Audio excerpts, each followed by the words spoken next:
is another element to that particular project you're doing about recovery friendly universities as well, though, isn't it? It's about recognizing that people who one of those journeys that many people who are in recovery go on to do is to revisit education, or education for the Yeah, first time, as part of yeah, just employment and acquiring new skills in life and stuff. And so part of the mm, project you do is also about trying to get universities to realize that actually there's a kind of duty to think about the space for those students, and not just the yeah, ones that are out in the clubs on a Friday and Saturday night doing what yeah, yeah, maybe lots of young people might do as a normal rite of passage, as yeah, is yeah. described in a lot of literature. But actually those who are coming to university having that bit already gone Pete Tong for them, gone wrong, and then now coming back, so there's some of that in what you're doing as well, isn't there?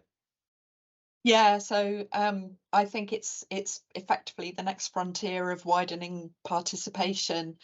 Okay, at Um, universities, yeah. yeah, yeah. So I guess I want universities to recognise the asset that people in recovery are. So the people in recovery suffer with the same stigma that people who are in active addiction suffer with. So, Mm, there's this assumption that if you've got that vulnerability in your past, then yeah. you're always going to go back to it. You're always going to be a bit of a defective one, or whatever. And